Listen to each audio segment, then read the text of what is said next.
Hi everyone, নমস্কার। কেমন আছেন সবাই? আজ কিন্তু আরও ভালো ভালো কিছু আইটেম রান্না করেছি, তাই শেয়ার করছি। করেছিলাম দেবাতের জন্য চিকেন, কাঁচামরিচ দিয়ে চিকেন। ওকে শুকনো মরিচ আমি দেই না, আর ও এমনিতে একটু ঝাল কম খায়। আমাদের জন্য করেছিলাম বড় চিংড়ি আর ঝিঙা দিয়ে তরকারি, আর করেছিলাম ইলিশ মাছের মাথা দিয়ে শুক্তো। সবার প্রথমে কিন্তু আমি সব কিছু আগেই গুছিয়ে নিয়েছি। পেঁয়াজ রসুন পেস্ট করে নিয়েছি, আদা জিরা আলাদা করে পেস্ট করে নিয়েছি, কিছু পেঁয়াজ কেটে নিয়েছি, আর সবজিগুলো প্রথমে আলুটা একটু ভেজে নিয়েছি শুক্তোর জন্য। আর অন্য পাশে ইলিশ মাছের মাথাটা ভাজতে দিয়েছি। আলু একটু ভাজলেই টেস্ট বেশি হয়।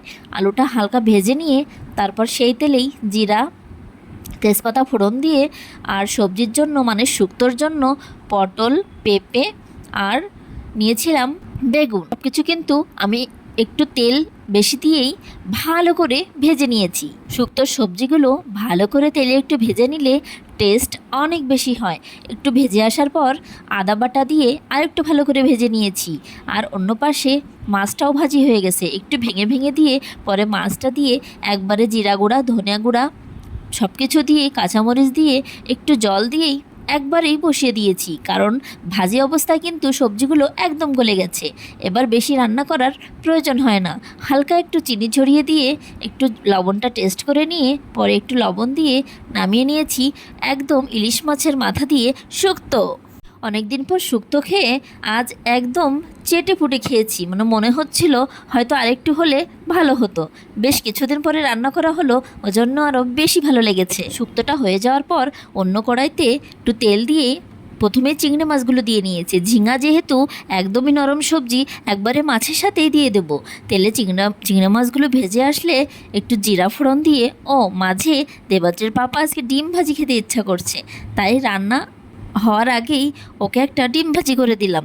তেলে চিংড়ি মাছ আর জিরা ফোড়ন দিয়ে একেবারে সবজিগুলো দিয়ে, মানে একটু আলু দিয়েছি, একটু টমেটো আর ঝিঙা একবারে দিয়ে একটু ভালো করে ভেজে কষিয়ে নিয়ে একটু আদা পেস্ট দিয়ে একটু ভালো করে ভেজে অল্প একটু জল দিয়েছি, কারণ ঝিঙাতে কিন্তু প্রচুর জল থাকে আর একদম ঝোল ঝোল হয়ে যায়।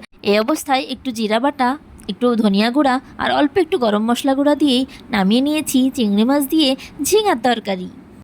এবার পালা দেবাতের জন্য চিকেন রান্নার। কড়াইতে তেল দিয়ে একটু পেঁয়াজ, প্রথমে জিরা ফোড়ন দিয়েছি, তারপরে পেঁয়াজ রসুন আদা সব কিছু দিয়ে ভালোভাবে টমেটো দিয়ে কষিয়ে নিয়ে একটু আলুও দিয়েছি, আলুটা আগেই ভেজে রেখেছিলাম।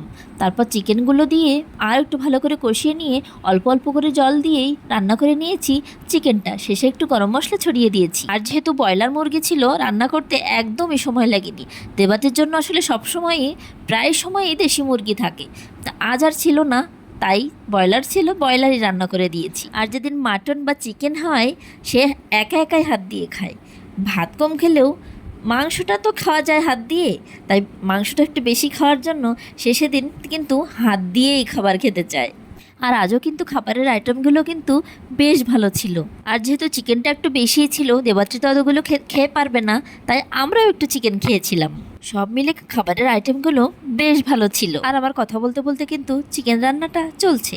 আর আমাদের এই খাবারের ভিডিওগুলো কেমন লাগে জানাবেন, আর ভালো লাগলে লাইক করে দেবেন এবং কমেন্টস করবেন। আর শুক্তো দিয়ে খাওয়ার জন্য কিন্তু একটু লাল আটার রুটিও বানিয়ে নিয়েছি, আমার বেশ পছন্দ। তাই আর কথা বলতে বলতে চিকেন রান্নাটা প্রায় শেষ হয়ে যাবে।